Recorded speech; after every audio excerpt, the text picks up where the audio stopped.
2016 година, септември, тој кобен 6 ден од месецот. Македонски автобус се судира со камион во Турција. Повредени и изгмечени патници. На една жена и се ампутирани двете нозе. Снежана Караджовска 2,5 години потоа во лавиринтите на македонското здравство. Темните ходници на болничката Голгота низ кои минува Снежана се дополнително мрачни од сознанието. Во Македонија нема доктор, болница, институција која може и сака да помогне на жена, сопруга и мајка, која само сака да обезбеди минимални можности за нормално функционирање.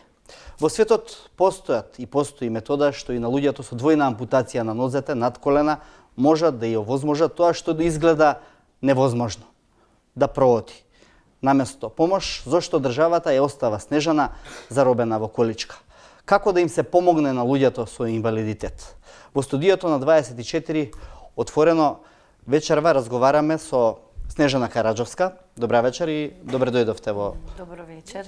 Студиото. Патшествието не беше лесно до студиото, имаме и ние тука пречки, некакви што заедно ги надминавме.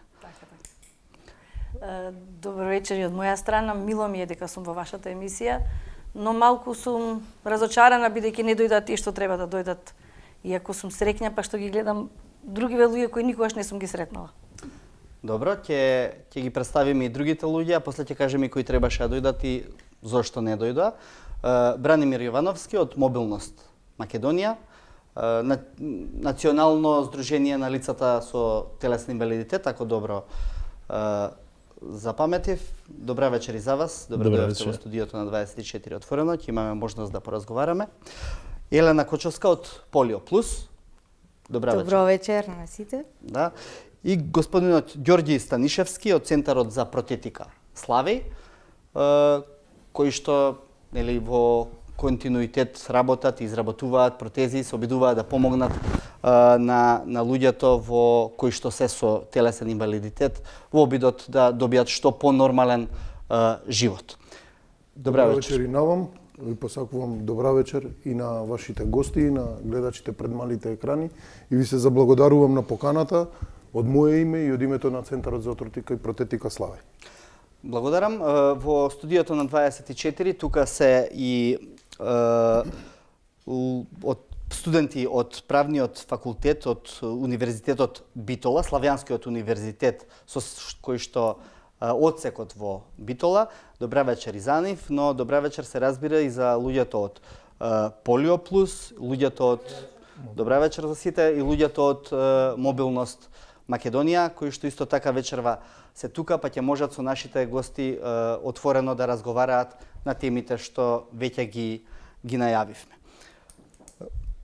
Она што ми е жал, што треба да го констатирам, дека вечерва немаме представник на Фондот за здравство, кој што се една од засегнатите страни во овој случај, но и не само во овој случај, туку во голем дел од случаевите што се бават со оваа проблематика, а немаме ниту представник на Заводот за рехабилитација, иако разговаравме и со едните и со другите неколку пати во текот на денешниот и вчерашниот ден, но сепак на крајот ми известија дека тие би учествувале во некоја подосежна емисија која што ќе биде на оваа или слична тема.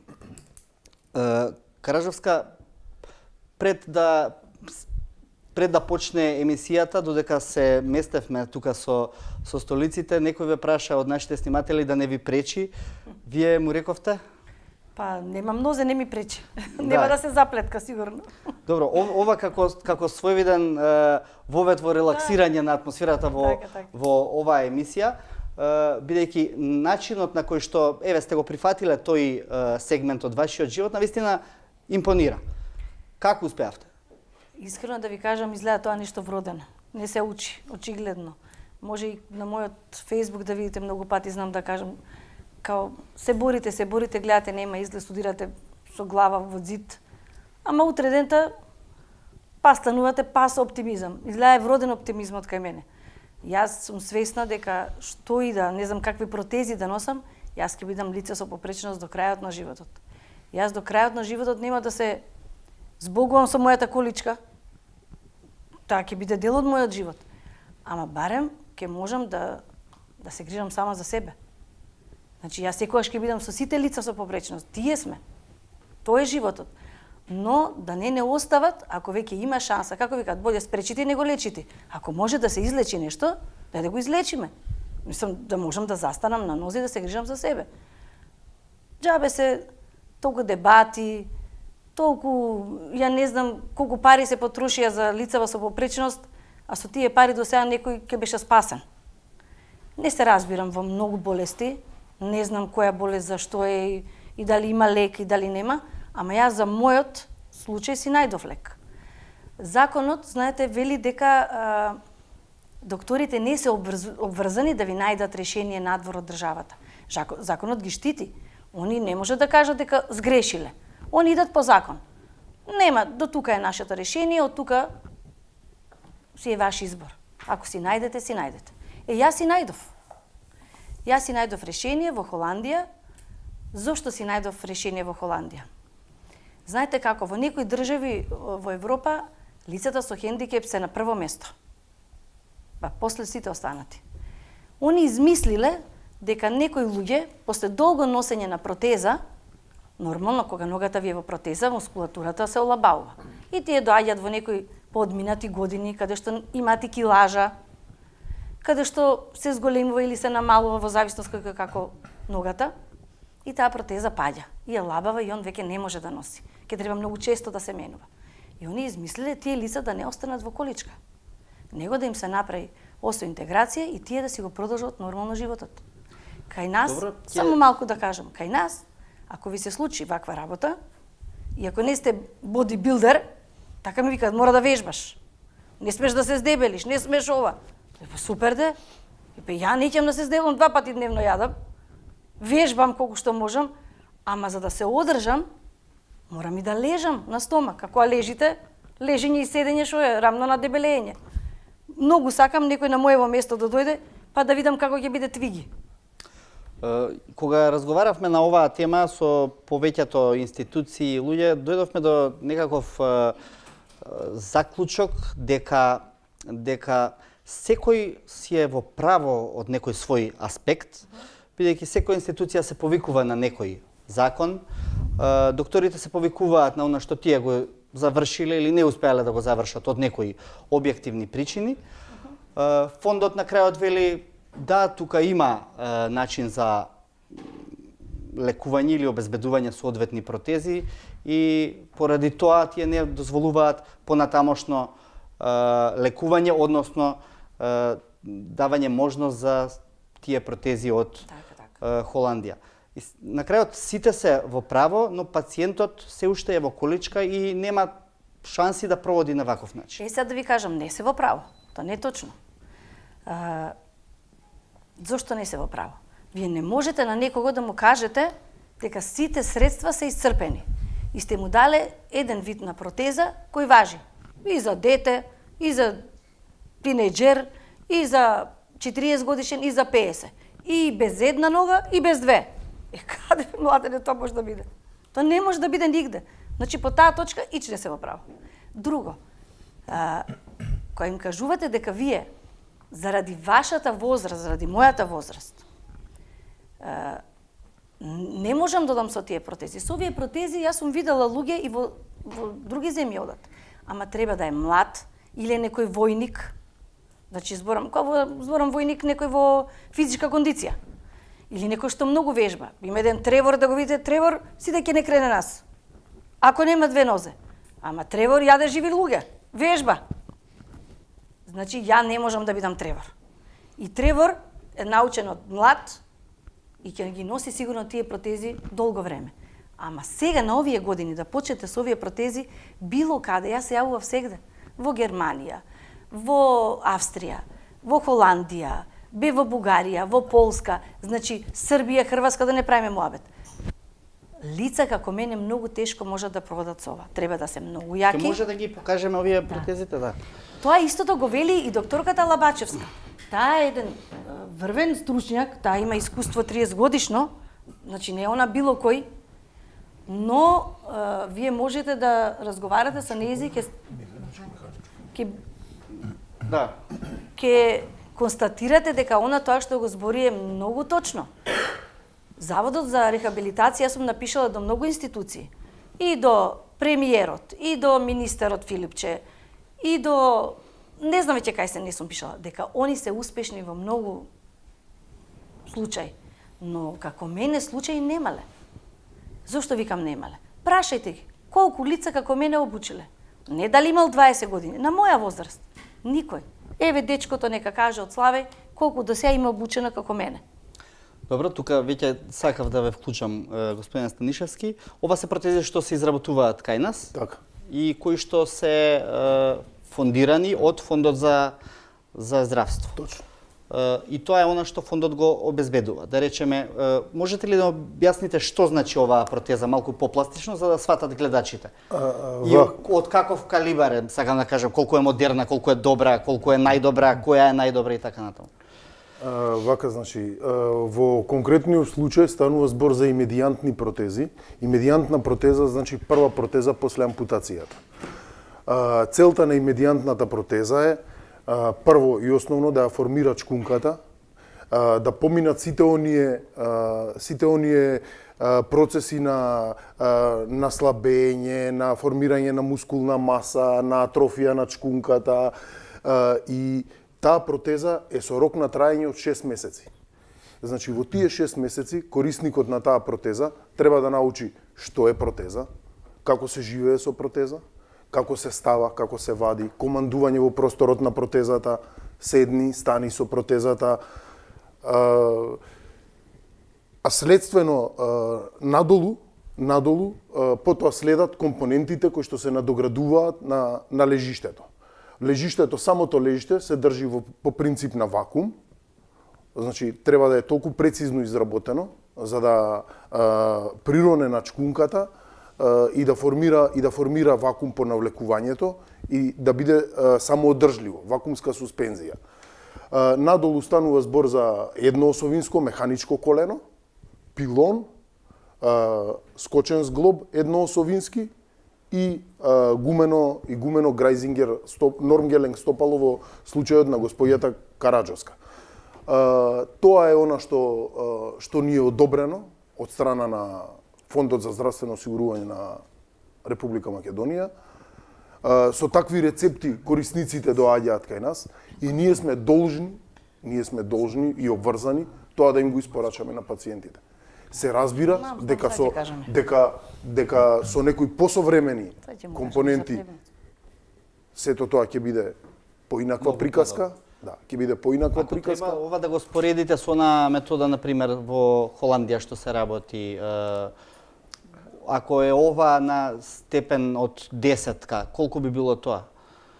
Ако е ова, сега, дали ме прашувате за остеоинтеграцијата конкретно или за компонентите? Не, за остеоинтеграцијата, јас сакам само да направам една паралела. Ако за ова даваме оценка број 10, колку даваме, која оценка даваме на остеоинтеграцијата? Чисто да добиеме представа. Која е разликата? Разликата е многу голема. Зашто? Таму вака вика, бидејќи мускулот ви е слободен, значи не ви е мускулот во протеза, мене мускулот, ја морам да ви покажам. Дечкото ви раскажува, ама ја ќе ви покажам практично. Имате еден падобран, кој треба да го ставите на нога, го навлекувате. Овој падобран излага овде и вие цела нога треба да ја опикате тука и да направите вакуум.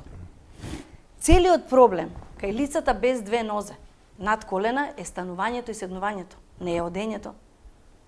Вие кој ќе станете и кој ќе седнете, ќе научите да одите. Кај нас никој не ме научи како да станам и да седнам. А не дали се вакви протези, какви сака нека се. Значи проблемот е тој, број 1. Тоа е едно. Зборам мене, зборам на оваа возраст. Не на билдери. Не збориме за билдери сега. Знаеш, стално викат, мора физички да е активен. Да, со протези да, а со остеоинтеграција не. Последниот разговор со доктор Хенг вака му реков. Докторе, јас имам повеќе килажа од тоа што имав кога ви ги пратив сликите. Сликите му ги пратив во јули. Сега сигурно сум здебелела, не знам, може 5 кила. Не знам и дали може да ми измерат. Се мерили кај вас негде? Постои ли вага за мерење или морам на сточен пазар да додам? Значи, сакам да кажам дека он ми вика Која е таа килажа со видео? Повик, вика, одлична сте, нема проблем. Значи 55-60 кила не е проблем никаков. Ке видите на самата слика, на самото видео дека луѓето се многу возрастни, 70 годишни, дека се дебели.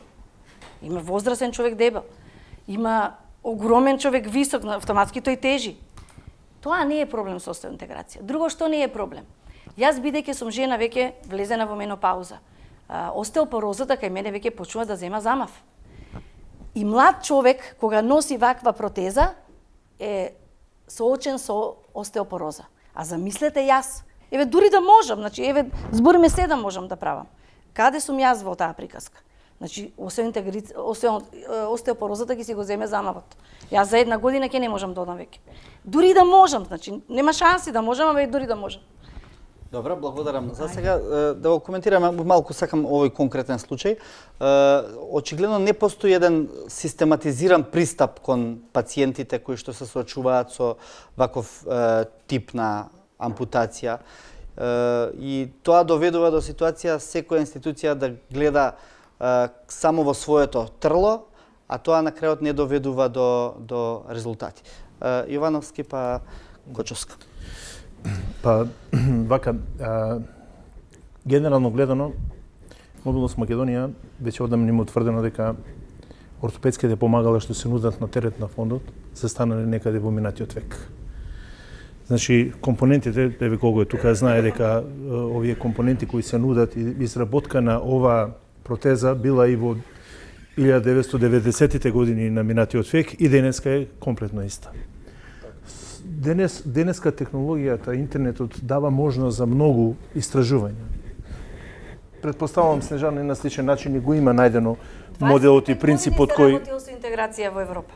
Кој го сега Да, ја ќе предлагат мрежијата решение. да идат снимките од тоа ако веќе се подготвени, ако не подоцна ќе ги пуштиме. И токму заради тоа, токму заради сваќањето дека ортопедските помагала се од суштинско значење за лицата со телесен инвалидитет, бидејќи тие им овозможуваат прво вертикализација, второ лична подвижност, самостојно движење, независен живот.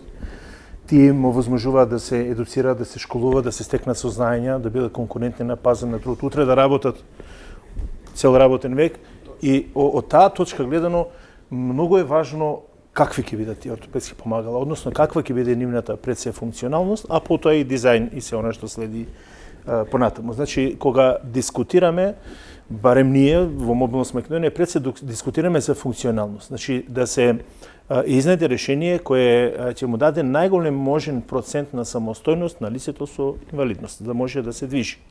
Не постои ортопедско помагало кое 100% ќе замени здрав екстремитет. Тука да не се лажеме, значи стварно не постои, меѓутоа постојат многу ортопедски помагала кои може да го предвижат.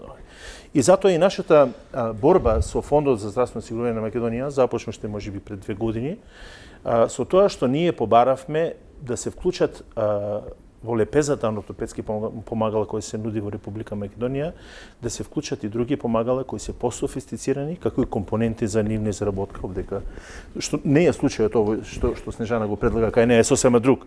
Значи, меѓутоа и лицата кои носат вакви протези. Друго е доколку оваа протеза биде од повеќе осовинско пневматско или хидравлично колено. Добро, но тоа се изработува кај нас, меѓутоа фондот не го плаќа. Така е. И доколку потоа, ако вие го монтирате тоа колено, а немате динамично стопало, кое ќе ги прати можностите на тоа колено повторно, ништо не сте направиле.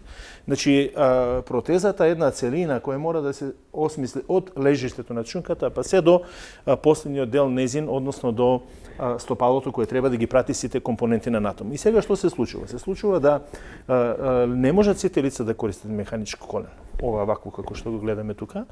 И секако дека пневматското, односно хидравличното повеќе осовинско колено ќе даде подобра можност за движење, по функционалност, полесно чекорење и движење.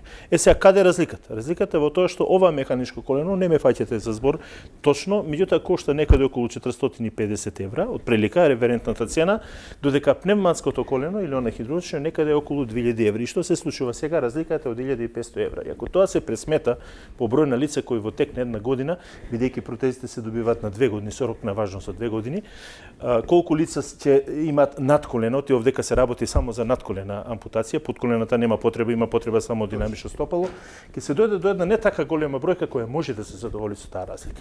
Тука имаме еден друг проблем. Ако вие сакате како лице сами да се доплатите дел, односно наместо механичкото колено да ви го монтираат ова пневматското кое е далеку подобро и да ги имате под услов тие 1500 евра, повторно не можете тоа да го направите, бидејќи фондот не дозволува доплата над референтна цена, што е голем нонсенс. И ние Тие пари и вака и така фондот ќе ги потроши. Зошто не би дозволувал? Ете, не ги дозволува, бидејќи ги сметат за надстандардни помагала. Значи, ако за да сметаме нешто дека е надстандардно, тогаш треба прво да биде опишан стандардот. А знаете како е опишан стандардот? Дека тие се изработуваат, пример количките, се изработуваат од кожа, гума, железо и пластика. Ете тоа е стандардот. Па и оние другите поскапите се изработени исто така од кожа, гума, метал и пластика, значи не можеме многу на таков поквалитетни, начин, да. многу поквалитетни и Функционално што е најважно. најчудно од се е што тука фондот не губи ништо. Значи тоа се лични средства на граѓанинот, на пациентот кој сака да се изврши доплата. Фондот е должен секако да му го даде тоа колено, пример. Не, кога рековте овие протези се како од минатиот век и Да, тоа е веројатно наназад се правеле 20 на 30 да, има години. надоградба во Повеќе од 30. тоа го Повеќе од веројатно ќе каже потоа 30 има надоградба во смислот на тоа да сега лежиштата се пластични, порано беа изработувани исклучиво од дрво. Има доста корисници кои и натаму продолжуваат да го носат дрвеното лежиште бидејќи го навикнале, едноставно не може да ги сменат навиките, ги имаат по 30, по 40 години. Меѓутоа овие кои се со пластично лежиште по дефолт се полесни за разлика од оние другите, подобро се обликуваат и така натаму. Има се своји некои предности и мани. Меѓутоа поентата во тоа да ние интензивно веќе 2 години преговараме со Фондот за здравствено осигурување Македонија за да се донесе нов правилник. Видовме дека со измени и дополнение на стариот правилник за индикации за остварување право на ортопедски други помагала веројатно нема да се постигне целта. И еве веќе 2 години имаме интензивна комуникација при што видовме дека некако со мали чекори се движи напредокот во тие разговори и преговори, па дури и во консултација со наши партнери и со стручни лица изработивме комплетно нов правилник за индикации за остварување на право на ортопедски и други помагала со образложени и аргументи зошто бараме такви изјави со список на вградени. Зошто наидувате на таков тврд одговор од таму? Наша претпоставка дека се работи за средства. Значи, тоа ќе има фискални импликации во однос на буџетот на фондот. Нормално е дека секое помагало кое е пофункционално, пософистицирано, посовремено, дека и чини нешто поскапо и така натаму, меѓутоа тоа не е проблем на корисниците, не е проблем на лицата со инвалидност. Значи, оној медицински модел, јас знам тебе што ти треба и ќе ти дадам, еве на Снежана така и кажале веројатно, јас знам дека тебе ти треба такви протези и ти ќе ги носиш тие такви, готово, тука завршува приказната. Одамна треба да се такви имаме. Да, дозволите ми се.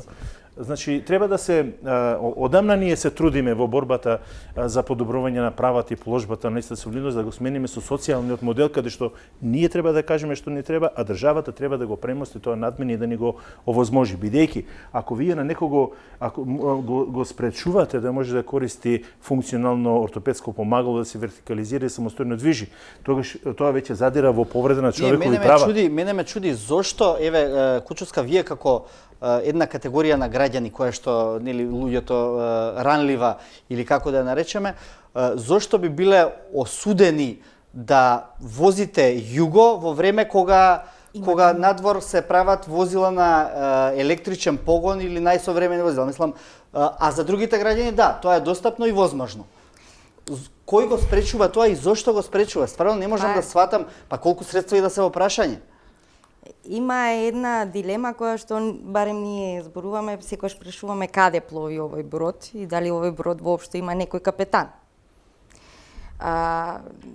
Првин кој спомнавме законската рамка, нашата држава, особено во здравствениот сектор, не разбира дека над ова постоечка законска регулатива има нешто што се нарекува Конвенција за правата на лицата со хендикеп и таа е важечка за нив. Непостоечкиот правилник, непостоечкиот закон за здравствена заштита. И согласно конвенцијата, која што таа е валидна за нас граѓаните со хендикеп, е регулирано и уредено правото на мобилност, каде што е наложено, а нашава држава се обврзала и рекла да, Јас Да, тоа но ќе го тие велат, испочитам. да, Сега еве ќе ви се ги вратам. протезите и носете ги. Да, и меѓутоа таму убаво пишува. Треба вие како држава да обезбедите офат, стандард, квалитет на ортопедски помагала, услуги кои што им требаат на лицата со хендикеп и без при тоа да давате изговори дека немате пари. Затоа што потребата и користењето на овие ортопедски помагала се од клучно значење за граѓаните со хендикеп активно ви се вклучат во заедницата. Значи, државата наша не може да зборува за активно учество на граѓаните со хендикеп ако не ни ги обезбеди тие ортопедски помагала. Другиот момент кој што го спомна Снеже е, значи, ортопедските помагала кои што ние ги немаме, едниот. Вториот момент е немање на хабитација и рехабилитација како услуги кои што треба да ни ги овозможи државата. Тоа значи да не научите, тоест да ни овозможи државата услуги каде што ние ќе научиме како се движиме со штаки, како да седнуваме во количка, како да се спуштаме со количката по скали, каде да одиме ние за вежби, пошто сите зборуваат ни треба вежба, меѓутоа ние имаме ли рехабилитационен центар? Тоа на запад го прави цел тим, почнувајќи од докторот Тоа е па цел до мултидисциплинарен сестрата Ви и дадат понатаму. Месец дена имате обука како да ја возите. Како да паднете, како да станете. По кал, по Другиот дожд. момент, сакам само да не Ајде. го спомнам, е тоа дека кај нас го забораваат институциите моментот на индивидуалност.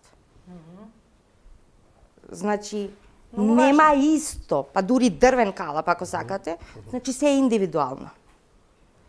Ние зборуваме за ортозиве. Знаете ли дека за ортопедски чевли ние имаме проблем? Луѓето плајкаат и по 6.000. Зошто? Затоа што имало потреба од повишица од 10 сантиметри. Имате дупки во законот каде што ви вика ќе ви следува количка електромоторна до 26 и над 65. А измеѓу што правиме ние? Седиме по дома? Границата 26 Кој го определува над тоа 65. изошто? Овој сегмент е регулиран со еден услов за кој ние исто така во тој нов правилник се бориме да се избрише, односно оние кои се помеѓу 26 и понатаму години, бидејќи над 65 е скутер, не електромоторна количка, збориме за електромоторна количка, само доколку е вработен, значи доколку лицето е вработено, има право да оствари на право на електромоторна инвалидска количка, меѓутоа лицата со инвалидност ја делат судбината со останатите граѓани. Ние исто така многу од нас се без работа, нема дури ни доволна понуда на работни места за лица со инвалидност, така да грото од нив не се во работен однос. Меѓутоа, дали тука застанува животот? Ако вие не сте во работен однос, тоа не значи дека не треба да излезете во чаршија, да се социјализирате, да следите културно забавни спортски настани и така натаму. А за да го оствари тоа право, лицето со квадриплегија, например, мора да користи електромоторна инвалидска количка. Кога сме кај количките, само сакам уште една паралела да дадам. Во принцип, лицата со постојана инвалидност, значи параплегија и квадриплегија во Република Македонија, согласно правилникот за индикации за остварување право на ортопедски и други помагала, им следува во Хрватска ја нарекуваат привремена инвалидска количка со референтна цена нешто под 12.000 денари, не знам точно. Тоа е нешто слично можеби на количка која се дава на лица кои се кај кои се очекува брза вертикализација, траума, ампутација, мозочен удар, терцијална фаза на канцер и така натаму, додека постојаните корисници треба да користат стандардно лесна количка или евентуално активна количка. Кај е разликата? Разликата кај овие колички, обичниве колички, овие превремени што ги велиме, прво се многу тешки, на 25 кг, и можете да замислите некој лице во кола, дали на школа, дали на работа или било каде во обичниот живот, да треба да со една рака внесува и изнесува по неколку пати дневно. Тоа му прави други одредени проблеми кои се затоа е многу битно да таа биде полесна, да биде пофункционална, а такви се токму тие стандардно лесни колички кои се до 17 кг тежина на најмалата основа и се пред се функционални, бидејќи можете да ги штелувате по должина, по височина, по аголна тркала, со што лесно се предвижувате и така натаму. Меѓутоа повторно проблемот доаѓа до буџет. Добро, малку, уште малку да го ја вратам, сакам. Повелете за кој сегмент сакавте? За делов со количкиве, значи мислам дека е големата замка околу тоа што е стандардно, а што не е стандардно. Кога нашите државни институции го дефинираат, а кога ние лицата со хендикеп одма го прифаќаме. Денеска викаме појдовме 21 век. Велиме покрај постарите лица со хендикеп имаме и млади деца со хендикеп. Како вие ќе натерате дете со количка утре да игра кошарка, ако од старт, од младо не му обезбедите количка, за да може да се движи за да игра? Значи, мора државата да го расшири тој распон на ортопедски помагала и различни колички, кои што во секоја една согласно возраста ќе можат истите да ги користат. Знам дека изговорот е секогаш парите околу лицата со хендикеп. Меѓутоа, целта е функционалност и мобилност. Доколку фондот тука почне да одобрува повеќе пари, дали вие како Славе и како таа протетска лабораторија можете да изработувате и посовремени протези од овие што тука ги гледаме? Се разбира. Ние меѓу првите на Балканот вградивме овдека колено Genium X3, екстремно скапо колено, кое што на запад им се дозволува само на воените инвалиди. Се разбира, лицето си го плати приватно. И тоа беше вградено овдека во Центарот за ортотика и протетика Слава и во Скопје, кој има жироскоп во себе, кој има компјутер во себе, кој Да, ма повторно преминува правиме муабет, морам да те прекинам. Правиме муабет дека еден од критериумите да можеме ние да си го дозволиме нештото. Прво, и тука државата мора да излезе во Прво пресвет. да видиме дали ние имаме кадри што можат тоа да го направат. А Точно. парите се второстепено прашање, бидејќи во моментов немаме представник од владата тука. Имаме и кадровска екипираност, имаме и технолошка екипираност. Вложивме многу во развој и во доведување на нова технологија во Центарот за ортотика и протетика Славеј. Има веќе 4 години како донесовме CAD-CAM машина, Computer Aided Manufacturing, Computer Aided Design, со што овозможивме по компјутерски отисок да се изработуваат помагалата, да ги изработува CNC машина по скен индивидуален, значи некоја технологија која што кога ја донесовме ние пред 4 години од соседните држави доаѓаа да видат што е тоа. Меѓутоа за сето тоа да има некоја смисла, како што напомна господин Јовановски, не е само лежиштето, протезата. Протезата е составена од повеќе компоненти. Значи, ако и останатите компоненти не го следат напредокот на дизајните, напредокот на лежиштата, на новите форми, на новите материјали кои што ќе ги вградиме ние во лежиштето, се другото е излишно. А за нешто да се подобри во тој правец, прво и основно би требало да се изврши градација на пациентите. Јас се сложувам. Индивидуален пристап, тоа што го велиме. Точно, не може, се сложувам јас со господјата Караджовска, не може оваа протеза да се даде и на адолесцент, да се даде и на човек од 30 години, и на човек од 60, 50, 70 години. Едното е линеарно за сите. Па ве молам, не му се еднакви потребите на секого. Добро. Благодарам. Караджовска, како го поминувате денот вие сега? Сакам да навратам малку овие 2,5 години што се случуваше. Ја, да ви кажам, искрено веќе се станав досадна сама на себе да го повторувам истото. Веќе не можам да повторувам. Јас сакам конкретно веќе да зборам. Не можам да се навраќам. Да, мораме да вратиме дел од тие сегменти за да видиме како функционира системот. Или не кога се случи несреќата, верувајте ми, ја не знаев кај живеам. Знаете, кога не сте били никогаш болен, поима немате што се случува во државата. Гледате на телевизија, ги слушате луѓето, што бараат овие, кузне што е. Не ви е јасно. Сега ми е јасно. Страшно е да се живее во оваа држава. Јас пред колку има 10 дена бев во фондот за здравство. Јас, као Чак Норис, свака седната прва, 6 души карши мене. Господинот Ден Дончев, Миле Сугарев, една докторка Вера, не знам како се презива, и уште 3 господи, 6 души. Ја сама. Ја мислев ме викна дека нешто тука ќе преговараме, као они мене ќе ми дадат нешто, операција, осеинтеграција, нешто дека ќе дадат, па нешто а ја сама да си обезбедам. Они мене ме викна да имаат алиби дека ме викнале и да ми кажат дека немаат намера ништо да ми дадат. Не знаеа како да почнат. Не знаеа што да кажат. Јас ќе кажам што ми збореа. Ја морам ова да го кажам, ова народ мора да го слушне.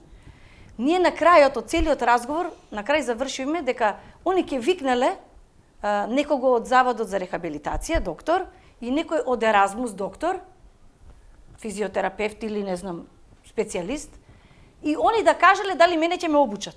После 2,5 години. Па реков, кај бевте вие до сега? Што правевте? Што правевте? Кај е тој докторот? Што е тој? Чак Норис ли е тој мене за 15 дена да ме обучи? Невозможно е, значи секаде на запад.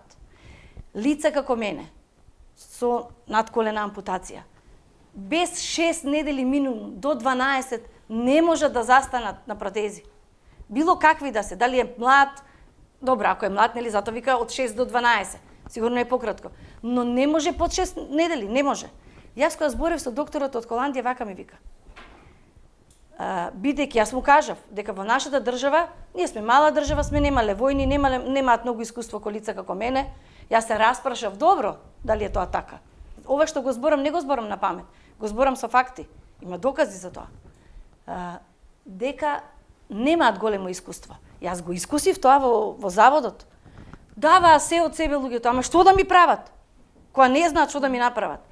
Да го прашаме фондот или министерот, фондот за здравство или Министерството за здравство. Ја не знам кој е задолжен. Кога последен пат ги пратил на обука? За лица како мене. Знаете, најлесно е со една нога. Ај стани, оп, ќе се потпреш на здрава. Ја на носов ли ќе се потпрам? Значи страшно е. И да продолжам со 6 така замашала беа. Кој од кој имаше поголема глупост да каже? Господинот Ден Дончев ми рече дека ја барам Мерцедес, а они можат мене да ми обезбедат Фичо. Јас му реков, вие господине, сега да ви дадат и Мерцедес, ако немате дозвола, џабе вие. Односно, ако не знаете да возите. Што сакав со тоа да кажам? Сакав да кажам дека и тоа силек да го дадат, што ќе ми прават? Што со силек само ме станува и ме седнува? Па треба некој да ме научи како да паднам, како да станам. Не е тоа така, еве го ќе ми ги натакнат и ова моторов, навија ќе лета оваа. Не може тоа така. Видео со интеграција, им го пушти видеото, гледат, па ги испаднува лесно. Па супер, сите гледате фудбал, ама не знаете од гледање да играте. Тоа не може така. Тоа не оди така, значи само да не ги дадат парите се измислија. Вон стандардни, па и палмите беа вон стандардни, па ги донесоа. Кај нас липи вират, не палми, па ги греа со парно, па пари дава, па ги вадеа со топла вода што правеа, не знам. Па чеке сега кожни фотели, нели телешка кожа треба газот да се грее. Срамота е ова што се прави. Јас сум разочарана кој седи во фондот. Го повикувам премиерот да дојде и да си види кој му седи во фондот, ама да ме викне и мене. А не сега оваа емисија ние ќе збориме, па чекај сега они ќе кажат што има да кажат. Знаете што заклучи во таа емисија?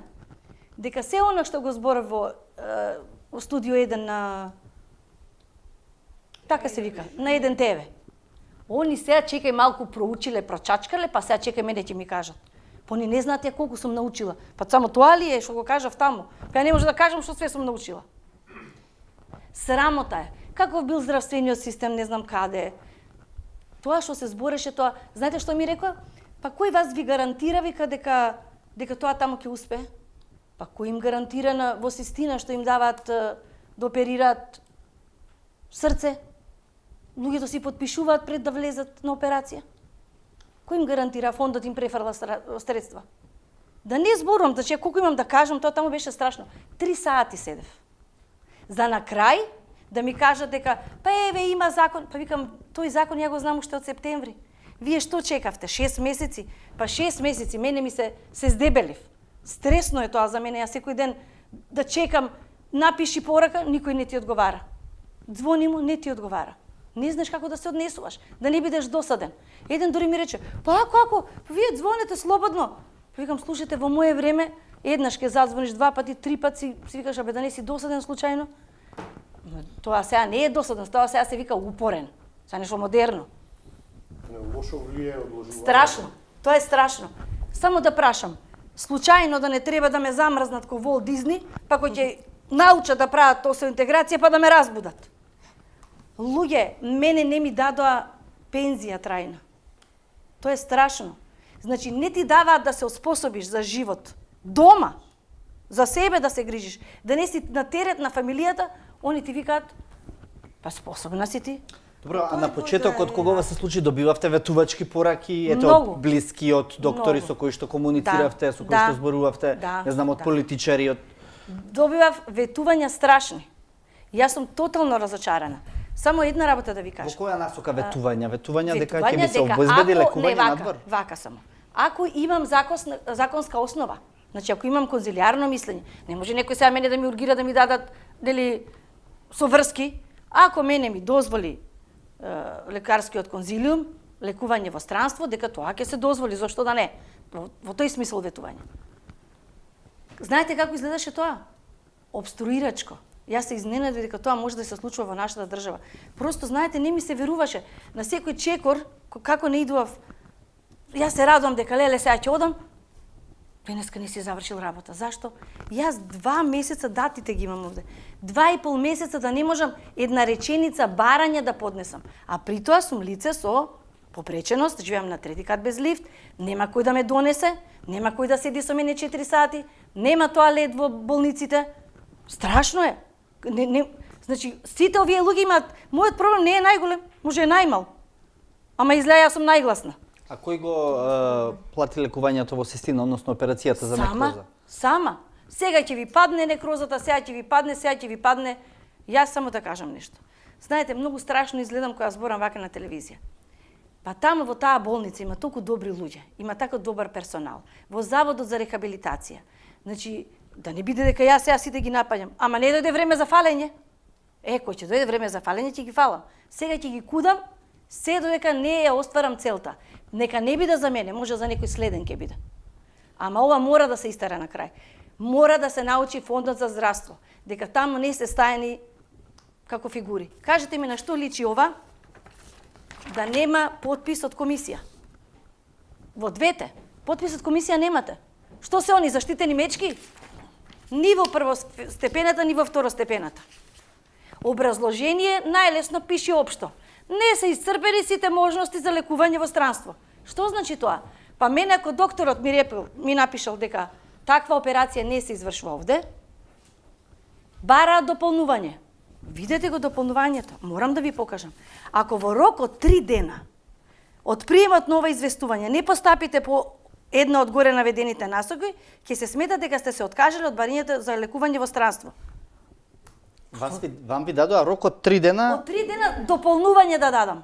Какво дополнување? Не им било јасно што е тоа лекување во странство. Демек, ваква операција не се изведувала тука. Добро. Успеав да донесам и второ дополнување. Докторот даде по факс. Успеав во рок од неколку сати да направам превод од документите. Прво ми беше речено дека тие документи можат на англиски да бидат примени. Холанѓаните ми напишаа на англиски, ја ги доставив. Сега ми стига во рок од 3 дена ако не донесете превод, ќе сметаме дека не сакате да се лекувате во странство. Ова им го покажувам во четвртокот во фондот, им викам ова на што личи, они знаете што ми викаат. Па добро, знаете, не сме ние толку ригорозни, вие можете тоа да го одложите. Каде пишува дека може да се одложи? Знаете колку е тоа во стресно? документот не стои тоа? Не. Молим те, еве. Каде стои тоа дека може да се одложи? Нигде. На кого ни тоа го кажуваат? А јас се малтретирам, доаѓам со количка, комбе, одам, луѓе, комшијата ме носи. Па нема кој. Па што мисля тоа?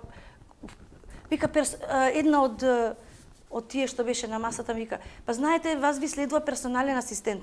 Јел? Па до пред месец дена беше дека ако земам персонален асистент, мобилноста ќе ми ја земат. Па јас со таа мобилност само плаќам физиотерапевт. Друго да кажам, многу важен податок. Ми рекоа дека ако вас ви дадеме, осо интеграција, ќе им треба и на други. Прво и основно, осо интеграција не може да прави секој. Прво од здравствени причини. Значи не сме да пушач, не сме да е диабетичар, не сме да е срцев болесник. Има еден куп работи што не сме да биде за да прави тоа. Друго, не сака секој да прави. Друго, не може секој да прави затоа што нема одредена возраст. Овие вамо што ги гледате млади, они сами си плаќаат за тоа. Тоа е друга приказка. Зборот ми е, они се ќе ти кажат, само да не ти дадат. Просто се осеќав како идиот. Јас едната и молиш за живот, за достоинство, да не те носат по скали, да можеш во тоалет да одиш како човек. Тие луѓе, не знам, они за тоа и не сакаат да дојдат тука, они не сакаат нас да не гледаат. Ја тоа заклучив.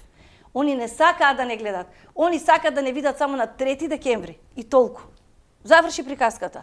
Ке поиграме, тортијада, супер. Па јас сакам да играм. Па и со количка. Ама да можам во тоалет да одам барам. Мене не ми смета количката. Воопшто. Ја таа ќе ми биде за цел живот. Ама имало стома на со интеграцијата. Знаете ли што ќе се случи? Знам. Ама ја знам што значи. И прашајте некој што носи протеза долго време. Рани се прават. Јас се стави во група америчка и ги гледам секој ден раните. Они, знаете дека не знаеа што се фантомски болки? Од мене научија. И што е тоа? Тоа е кога ги немате, па посебно двата екстремитета, рачунете на двата екстремитета, некој која немаат и раце, замислете како му е. Како некој да ве врзува со жица, по прстите, по петите, како некој да ви ги наменгеме, да ви ги стиска. Јас имам неколку вида на болки. Такви болки, болки во мускулите, во коските. Другите луѓе кузне што имаат, не знам. Значи, да не зборам дека моето е најстрашно. Јас си кажувам за мене. Ја можам да кажам за себе. Тие што седат горе во фонд, па рачунајте дека тие се највисоката институција. Тамо се доктори. Кои се тие што одлучуваат за ова? Како можат ова да го напишат? Ја просто се чудам дека можат да напишат дека ова не било во рамките на нашите стандарди. Па затоа луѓето бараат и лекување во странство, зашто ние немаме, сме под стандарди, што да правиме? До пред некоја година, не знам сега да не кажам не знам која година, можеби не се правеа овде и операции на преседување на срце, па се одеше нели во странство. Сега еве се прават. Можеби оваа осинтеграција ќе се направи за 5-10 години, ама ја не можам да ме замрзнат до тогаш. Кога они мислат да ме оспособат ја да функционирам? Вака ми рекоа, вие сме ви дале.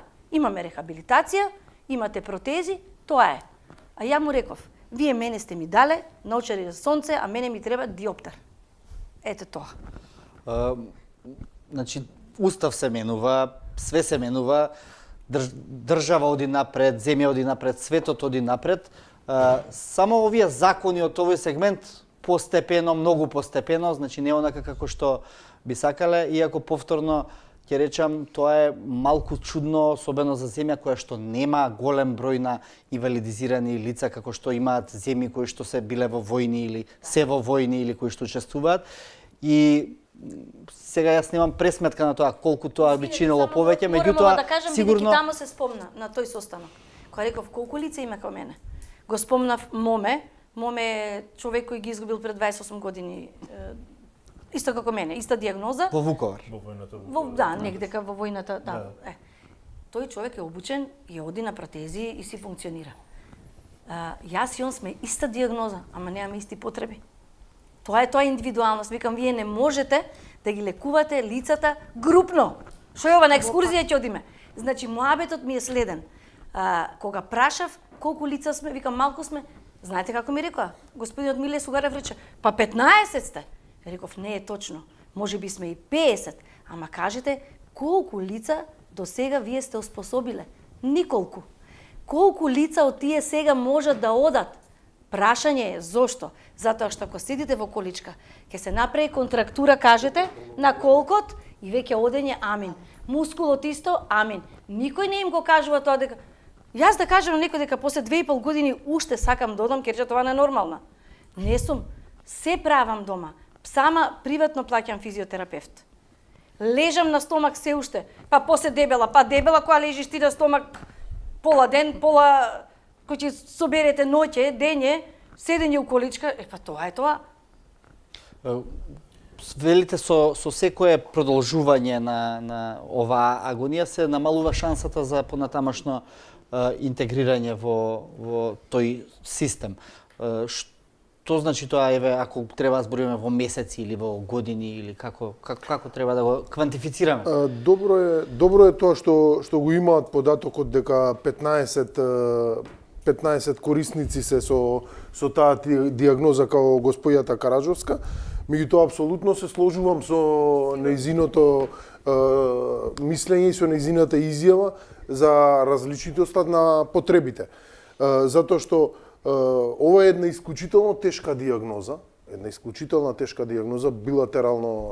билатерални надколени ампутации, каде што се бара брза протетизација, брза вертикализација на пациентот, затоа што секое одложување на протетизацијата и на вертикализирањето на пациентот повлекува консеквенци во смисла на способноста на пациентот за понатамошно реинтегрирање, односно понатамошно протетизирање и понатамошно реинтегрирање и ресоциализација, што е всушност и завршетокот на кругот на луѓето со посебни потреби. Затоа што прво, мускулатурата не е активна, се пасивизира мускулатурата, вежбите како вежби помагаат, меѓутоа вежбите се едно, а можностите на луѓето се друго. Дали стално имаат пристап, дали стално може да си дозволат да плаќаат физиотерапевт. Заводот за физикална медицина и рехабилитација во Скопје е многу солидна установа, од многу стручни лица водено, ги спомна госпоѓата Караджовска, меѓутоа пациентите добиваат третман од 15 дена и тука завршува тоа. Вие сте биле таму 3-4 пати во заводот? Вака сега, значи ми следува 2 пати годишно, но со протези само еднаш. И во 15 дена кои се развлекува во 2 месеца. И некористењето, недовршувањето на тој процес на протетизација повлекува настанување на одредени патолошки состојби кај корисникот во смисла на контрактури, тоа значи закочување на чкунката во една флексија каде што веќе не може да ја исправи и каде што веќе точно и предвидено е до кој степен точно може да се изврши протетизација. До некој 15 степени контрактура на чкунката во однос на вертикалата на телото, а после тоа Добро е уште колку треба да лежам вака и да вежбам сама да си плаќам до 70, па после за малку се срамота. Значи страшно. Извинете, само што да кажам. Ние го спомнуваме Заводот за рехабилитација колку се стручни. Точно, докторката. Кажете вие, не знам дали знаете, нема тука представник. Страшно е тоа што они не сакаат да дојдат. Зошто не сакаат да дојдат? За фондот зборува? Па и за секого, и за фондот, и од Министерство за здравство, па Заводот за рехабилитација. Па они се тие што треба да кажат, ало, дајте бре некој дојде да се специализира на обука негде. Апропо Добро, обидите за промена на системот треба да дојдат и од внатре, а не само вака од надвор сакате да кажете. Кранови нема, ни во 8 септември, значи докторката Тања ми вика, ние имаме одличен базен го направија. Кранот го симна. Па викам сега, па вика сопругот да ве носи. Па како да ме носи на грб ли ќе ме носи у базен? Значи ја стварно не знам ова каде да го кажам. Ова е срамно. Тоа е една посебна машина Немојте. што крева тој тип Во на Заводот за пациенти. рехабилитација во Козле исто Не нема. мора да има од најскапите, имате и Ма- поевтини варијанти Абе, кои каква сака, нека е само да Апропо служи. рехабилитацијата, значи на времето имаше еден центар за медицинска рехабилитација во Костозглобна болница сега Свети Еразмо во Охрид и тоа е еден битен сегмент на кој ние со Министерството за здравство веќе разговаравме и повикавме од Словенија, од Соча експерти кои ќе го презентираат тоа пред нашите лекари и се одржа една таква средба во Охрид, дводневна работена. Што е, каде е основата? Основата е на тоа дека кај лицата кои имаат потешка инвалидност, како што е случајот на Снежана, или можеби уште е потешка на лицата кои се со параплегија, со прекин на кичмена мождина или можеби квадриплегија во цервикалниот во вратниот дел, на нив им треба посебен тип на рехабилитација. Значи рехабилитација во два смера. Едната е медицинска, за да се сочува и зачува и мускулатурата и телото, мускулниот систем, а втората е работна терапија, односно терапија на навики, каде што треба тие од старт да ги научат прво како да се облекуваат, како да одржуваат лична хигиена, како да се префрлаат од кревет во количка, како да ги облекуваат протезите, како да се движат, како да возат количка и така така натаму. Ова е многу важно, бидејќи многу често во Република Македонија се случува да лицата, особено кои подолго време седат во количка, отвараат декубити. А отворање на декубитот се страшна работа. Тоа е една рана која се ствара на делот на каде што има голем притисок на седење помеѓу коската и тврдото место. Таа рана на површина е како точка, како игличка, меѓутоа внатре, зависно во кој степен, има 4 степени на декубит.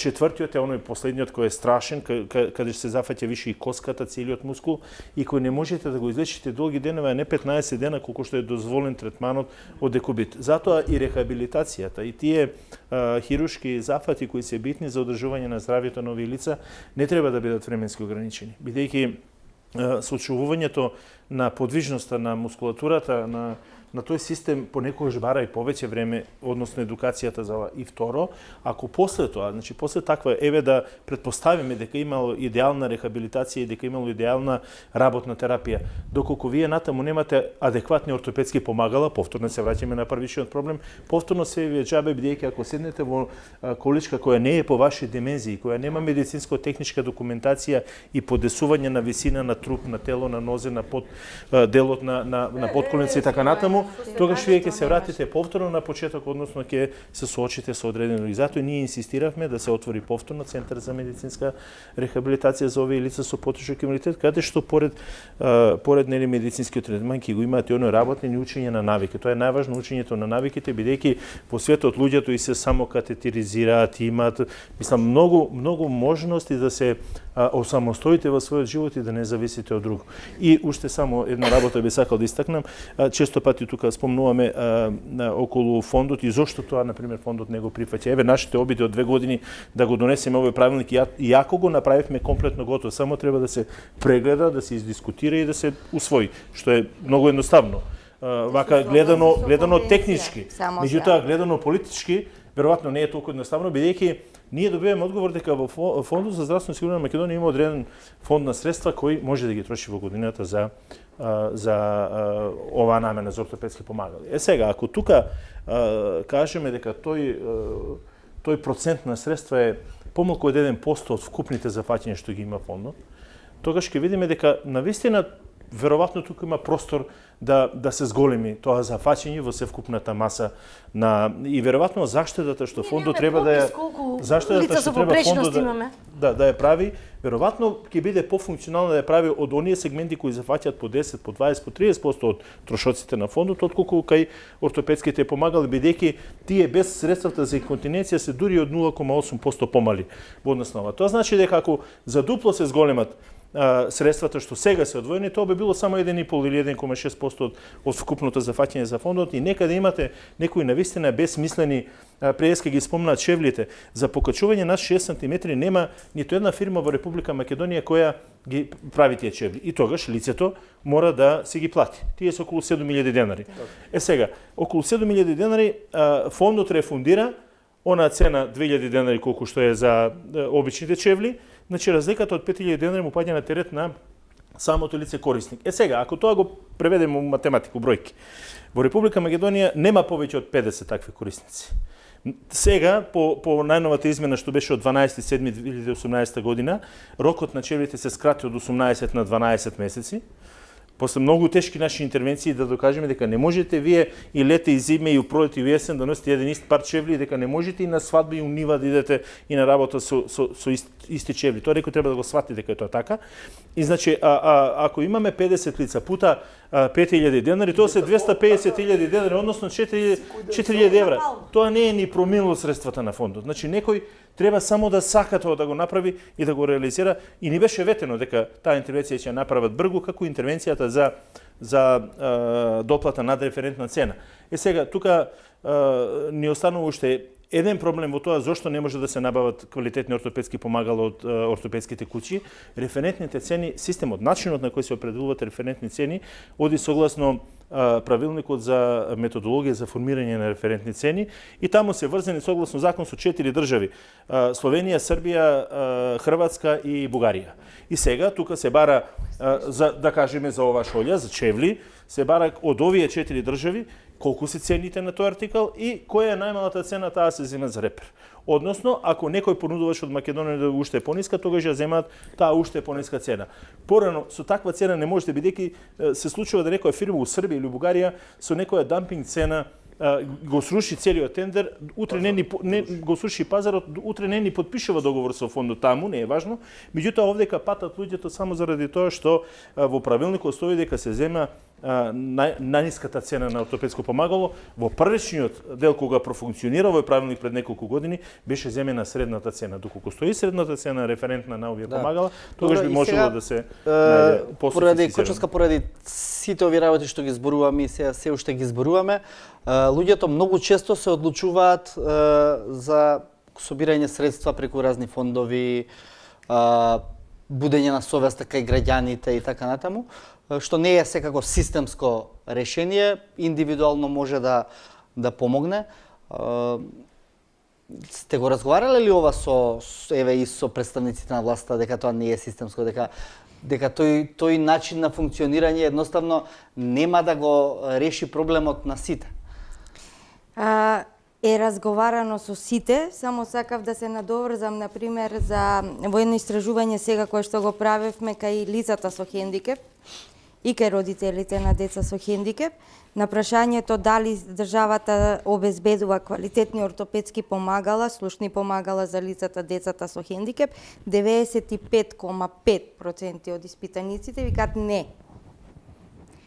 Дали сметате дека постои транспарентност и отчетност на Фондот за здравствено осигурување? 90,5% од испитаниците, значи со хендикеп и на родители со хендикеп, од 1000 испитаници, викаат не, нема транспарентност и отчетност.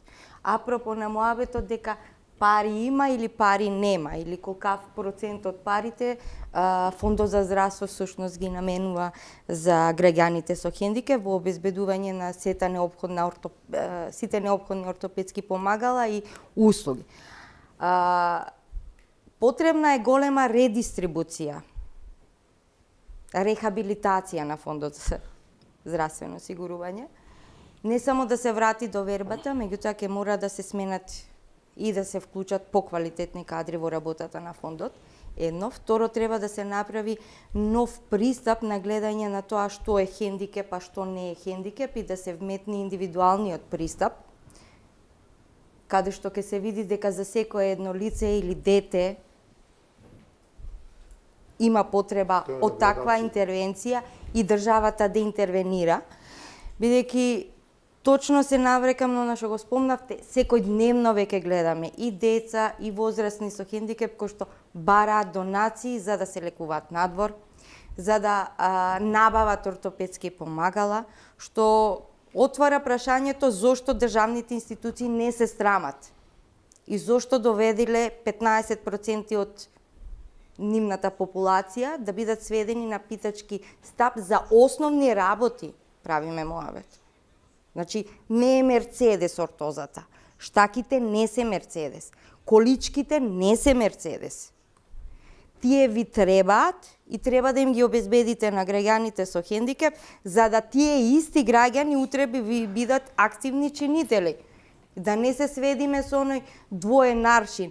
Не ти давам количка затоа што не можам, а од друга страна не можам да те заведам да бидиш работно неспособна затоа што си работно способна.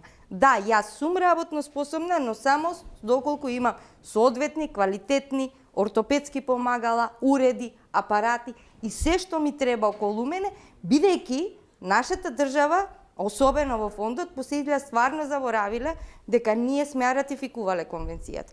Државата при ратификацијата не рекла јас ова не го правам.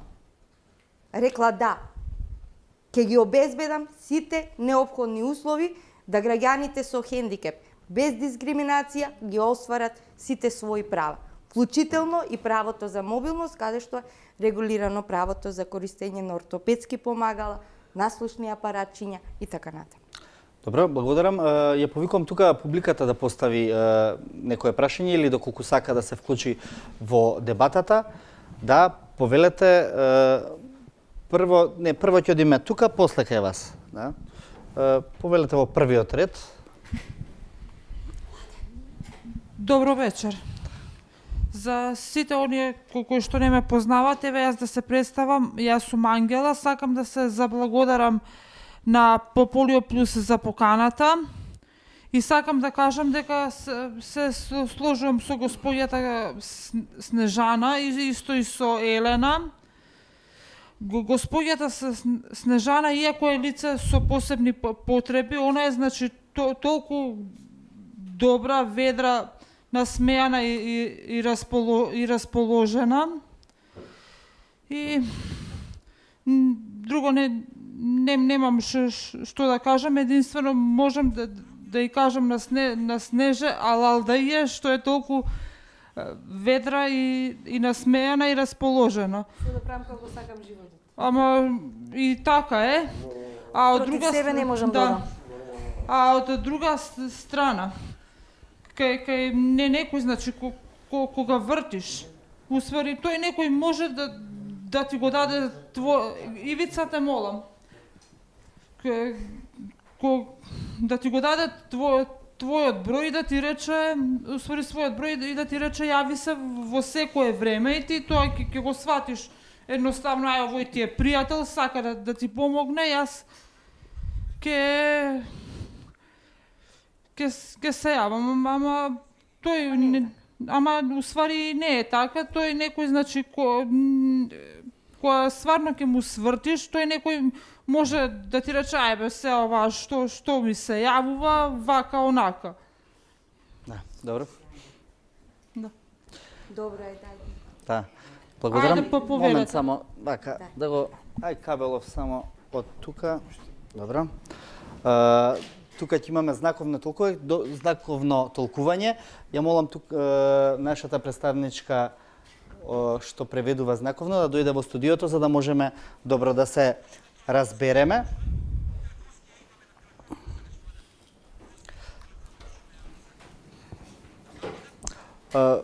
Еве нашата знаковна толкувачка, да. Повелете, може да застанете тука до моето место, повелете. Имаш ти. Добро вечер. Јас се викам Љубиша Савевска. Јас сум магистер по моден дизајн, имам завршено во Романија. Да, као моден дизајнер.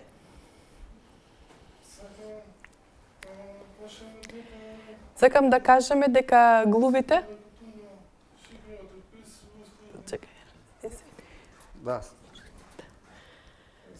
Јас сакам да кажам дека глувите лица тука во Македонија живеат без никакви основни услови за живот. Помина 30 години од самостојувањето на Македонија, а глувите лица не можат значи во секојдневниот живот да функционираат. Ова општеството не им овозможува, нема општеството е глуво, нема слух. Да, и треба нели да има повеќе разбирање за потребите на овие лица.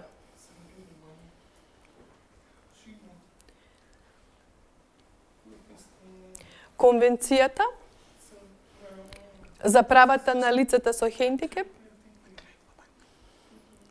е документ кој Македонија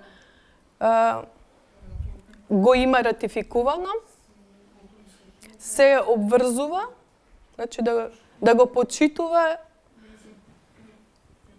и да го спроведе тој документ.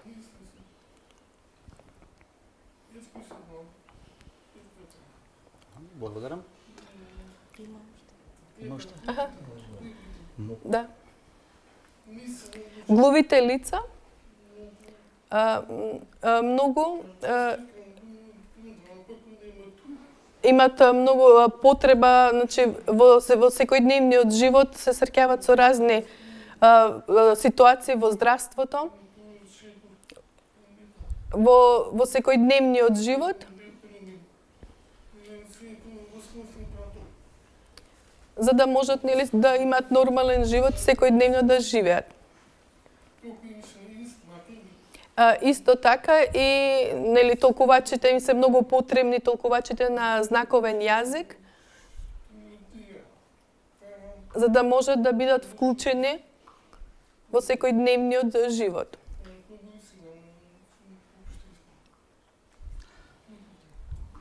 Се извинувам, само морам да го прекинам господинот. Да, морам да го прекинам. Имаме јавување едно телефонско.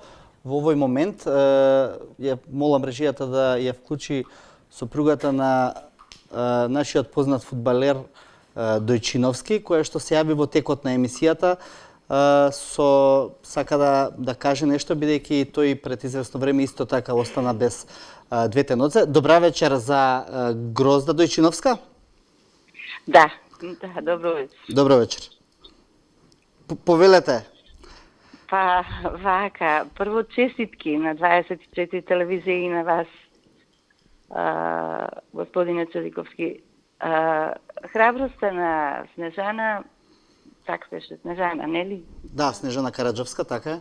Бе натера да, бидејќи е млада, да ја кажам дека е добро што се бори и дека пред нејзе е животот и дека многу моменти убави ќе доживее сигурно. Она што би сакала да го кажам, а имам и поздрав исто така до Гого, господинот Гого, кој над човечки напори правеше и работеше со мојот сопруг после ампутацијата на мојот сопруг кој ги изгуби двете нозе над колена исто така. И толку многу труд, ведрина, радост во животот на мојот сопруг.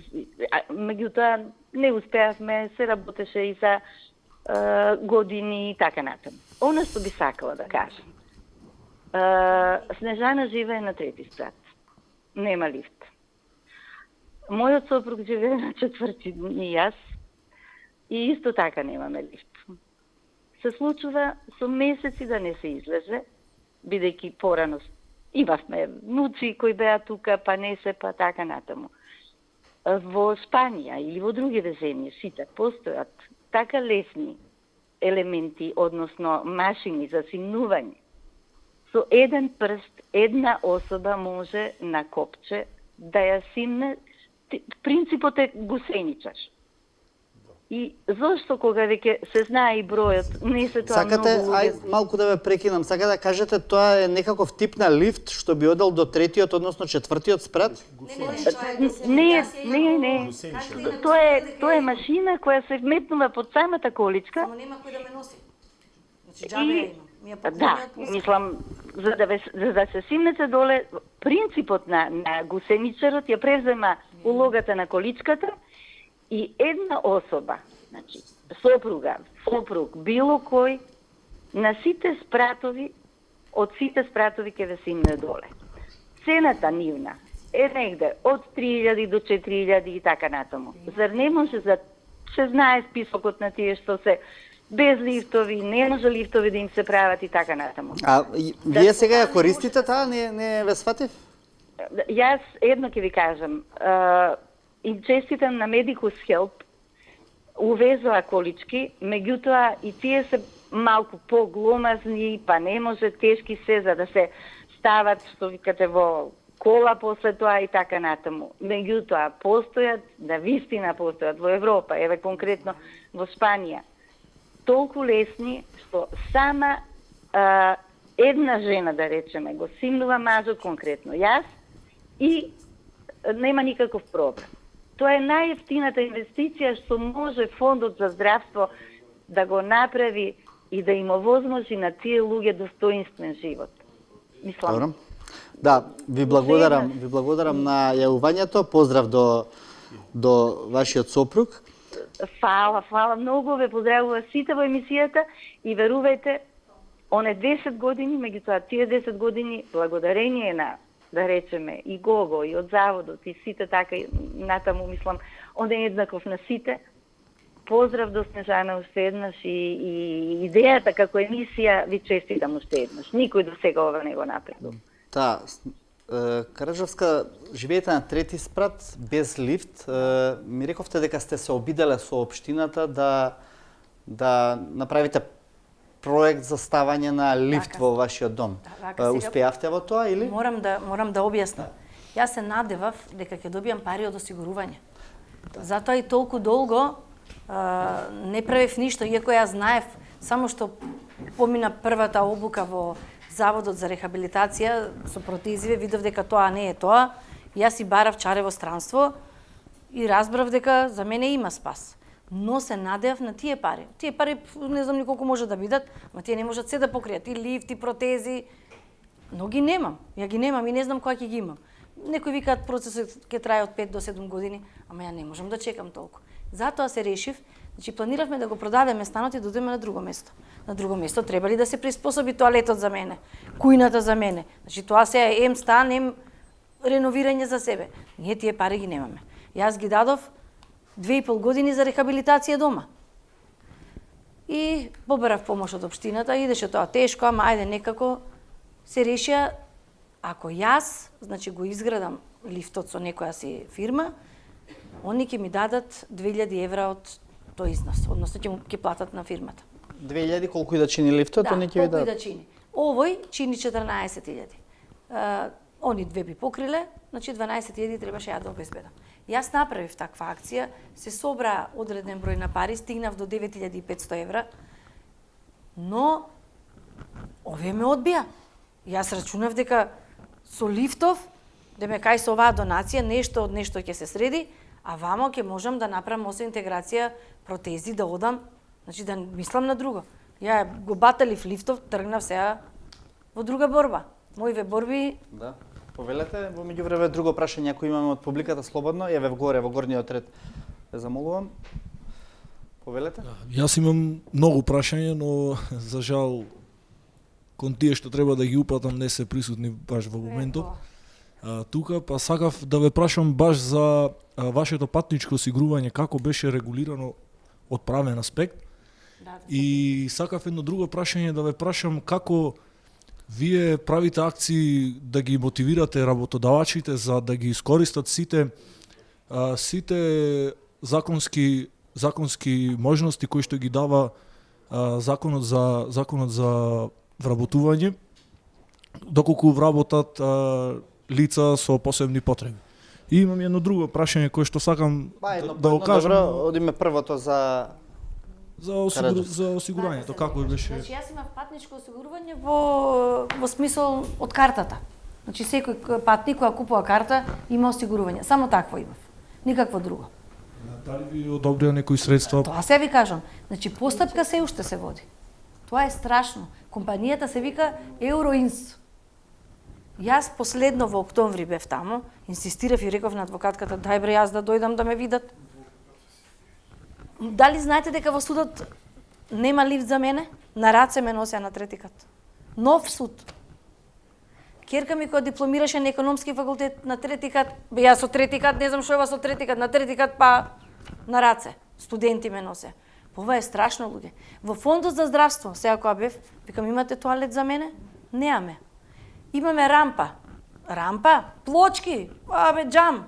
Кој ќе оди на тој џам тамо? Едни мазни плочки. Во румунска болница, во Курешт, во поликлиника, имате една рампа така мазна, супер мазна. Ја не знам која мајка дете ќе однесе таму, ќе се истепа. Никој ништо не мисли.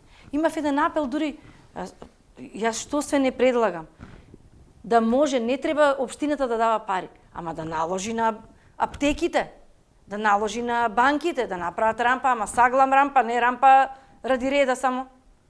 На шо личи тоа? Јас сама се предложив. Огнен Јаневски беше присутен на еден евент во Чифте Амам. Сама предложив на министерката Мила Царовска да поидам во градинките. Имам градинка до мене, имам школа. Да бидам присутна со децата, да видат дека ја не јадам живи луѓе. Нека ми направат фризура, да направиме нешто готварско катче. Ке прочитаме еден расказ, ја не сум педагог, ама со нив можам да играм. 1 сат, не можам повеќе да седам. Така ќе допринесам кон општество да видат дека не сме страшни, Мене кога ме среќаваат во Тинекс, они гледаат кај ми се нозете, мислат дека јас сум ги скрила. Дете, нели нормално? Многу нормална реакција. Ама јас сакам да им покажам дека ете се случува и тоа. Утре ден ако ставам протези и со протези да отидам да видат што е тоа. Аха, многу добра иницијатива. Толку. Кај нас толку е се. Страшно. Мене ми е многу жал. Што беше второто прашање? Второто прашање беше какви акции преземате за да ги охрабрите работодавачите за да ги искористат сите законски можности кои ги дава законот за вработување при вработување на лица со посебни потреби. Да, повелете двајцата во Законот за вработување на лица со инвалидност дава големи поволности на работодавачите за вработување на лице со инвалидност. Значи, поред 20 неповратни плати, 40 доколку лицето е нели потполно слепо или во количка, ослободување од предонеси, од пресуѓи и така натаму. За жал, многу работодавачи на некој начин го злоупотребија ова право, вработувајќи лица само за да ги повлечат овие средства и после 3 години нели дел од нив ги отпуштија. Меѓутоа за среќа поголемиот дел од нив, да не кажам 80-90%, и ден денеска работат. И ден денеска остваруваат екзистенција за себе и за своите семејства. Како ние тоа го правиме? Па го правиме преку наши тематски работилници, преку известување преку медиуми, преку нашите страници, Facebook страница, веб страници и така натаму, преку активна партиципација и учество во сите нови програми кои Агенцијата за вработување заедно со некои европски институции, посебно со UNDP, ги прави во однос на нели грантови за само вработување на лица со инвалидност. Одржавме повеќе тркалезни маси, повеќе семинари и мислам дека лицата со инвалидност се целосно запознаени со можностите. Меѓутоа, прашањето е во понудата на работните места. Значи, навистина за определени занимања е многу помала понуда и има нешто што е страшно, а тоа се вели конкурентност на пазар на труд. Ако погледнете на статистиката што стои на страната на Агенцијата за вработување, јас го имам податкот од предминатата година, сега 2017, од 1460 активни баратели на работа од лица со инвалидност, 800 од нив се со незавршено основно образование или со основно образование, уште дополнителни 333 кои немаат завршено средно образование, што прави бројка од 1100 лица, односно 3/4 од лицата кои се активни баратели на работа, не се конкурентни на пазар на труд. И тоа е страшна работа. И затоа ние се обидуваме да бараме програми за преквалификација, доквалификација. Ќе се навратам, одговарајќи на прашањето, значи од евидентираните лица кои што немаат завршено активни баратели, што не е целата слика, да се разбериме. Немаат завршено образование. Немаат завршено образование затоа што немаат соодветни и прилагодливи ортопедски помагала, немаат опрема соодветна за да можат да се вклучат активно во пазарот на труд. Трето што е многу индикативно, дека сите го спомнавме, а тоа е пристапноста. Ние од 2004 година имаме закон, ајде конвенцијата не регистрираат, имаме закон каде што се пропишани минималните стандарди за обврска и на јавните и приватните објекти да бидат пристапни и достапни за граѓаните со хендикеп. 2011 се проширија тие стандарди. Ја ратификувавме. Пристапноста стана елемент и се смета за дискриминација по основ на хендикеп согласно Законот за заштита од дискриминација. И ние денеска уште правиме муабет за пристапност, за рампа. 89,5 во истражувањето од лицата со хендикеп викаат не се пристапни здравствените установи. Бањите не ни се пристапни, бре луѓе. Аптеки. Добре, благодарам. Има само уште едно. Ајде, повелете. Околу лицата со мултиплекс склероза. Моите информации велат дека нивната пензија изнесува негде околу 9800 денари и не е доволно за да ги покрие сите оние давачки кои што се предвидени за лекување во центрите кои што се предвидени за такви лица од мултиплекс склероза. Па дали имате некоја иницијатива покренато до Министерство за труд и социјална политика, барем да се покрене нивната пензија во висина на таа давачка која што е предвидена за барем да се лекуваат таму, бидејќи тие додека биле живи, додека биле здрави и способни за работа, тие работеле ги остварувале своите работни да, ама Проблемот не можеме да го гледаме вака.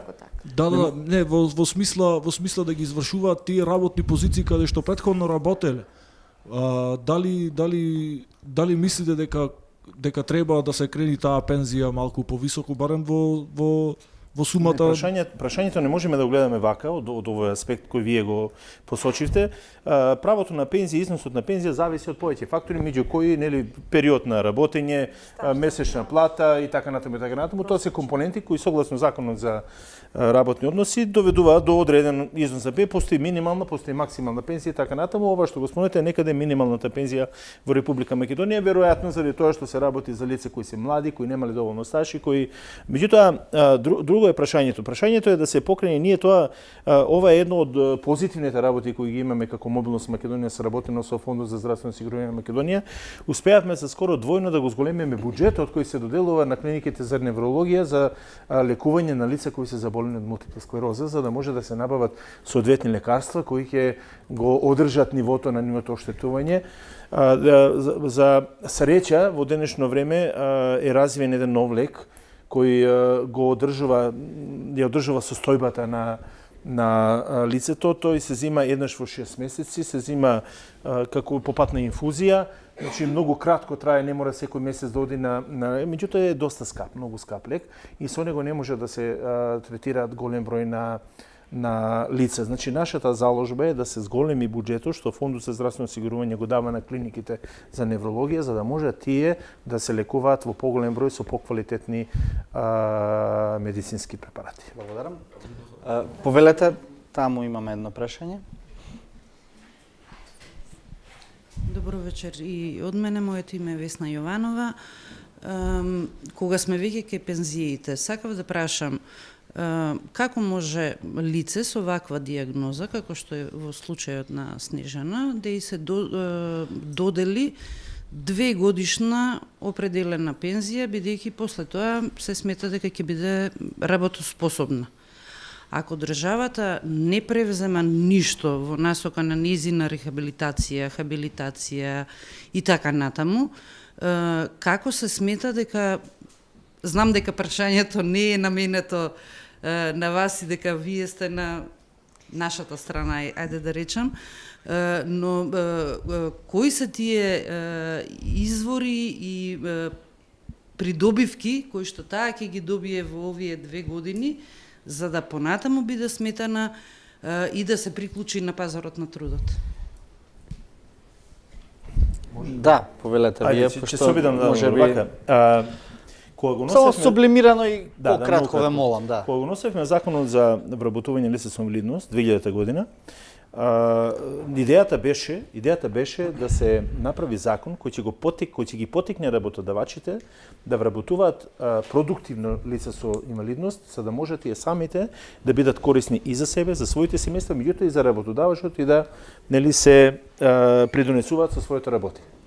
Меѓутоа се случува заради разни причини да лицето со инвалидност или заради неадекватно работно место или за неадекватно третирана инвалидност, протези, пристапност и не знам што, да не може да одговори на таа работа и обично ќе го стават на некоја работа која не е во рамките на неговите квалификации или рамките на неговите можности. И сега, во последно време, неколку години назад, многу модерно стана да сите лица кои добиваат пензија, добиваат некаква првична пензија, која е привремена и која трае одредени 2 години и после тоа идат на повторно на комисија која треба да каже дали состојбата се подобрила, на подобрила не. Кој е смислот за подобрување? Например, ако на Снежа и се вградат овие протези за кои таа се надеваме дека ќе успее да и се вградат и доколку таа се рехабилитира соодветно и доколку се возможи работно место во рамките на незината квалификација, таа сама ќе тргне на работа. Не и треба пензија. Со тоа ќе се симне од вратот на државата бидејќи нема да одвојува средства за незина социјална помош, за незина не знам ова, туку ќе може сама да заработува. Поентата е сама да заработува и да даде придонес во општеството во кое живееме, да се чувствуваме еднакви со другите. Така да тоа зависи од многу фактори, во принцип не се подобрува состојбата. Значи на лицата со инвалидност кои веќе стапиле во време на пензија, не им се подобрува состојбата, за да тие можат нешто драстично сега веднаш да им се прекине. Мада има случаи, многу случаи има каде што пензијата е прекината и биле вратени назад на обично под биро, бидејќи работните места веќе ги изгубиле. Значи ова дали би работеле доколку можете? Тоа ли сакам? Тоа е поважното прашање, дали би работеле. Само да речам, не сум таман работа. Ја не можам да седам. Ама да работам, камо среќа да можам. Јас барам од државата да ме оспособи да можам да се грижам сама за себе. А ја кој ќе се осетам способна, ја сама ќе побарам. Значи протезите како викаме? Кој ги носи 24 сати? Никој. Да, ама 16 ги носат. Имаме лица кои се активни, кои 8 сата ги носи работа и останатите 8 сата во нормалниот живот. Како мене? Па со две баш не, ама со една сигурно да. Значи вака, да се разбереме. Секогаш кога ќе зборувате, сакам да зборувате конкретно. Знаете како ми рекоа мене во заводот? Па сме виделе ние лица. Ама не колку сте виделе, не колку спиеле, колку сте обучиле како мене. Еден. Пред 30 години. Вие кога зборите, да, со една нога носат. Зашто? Па ако ме заболе левата, ќе застанам на десната. Јас на шо ќе застанам? Така е. Да се разбереме. Јас сум видела рани и рани и рани. Секој ден гледам рани како изгледа нога во протеза. Има луѓе кои поминуваат и полесно. Тука нема збор.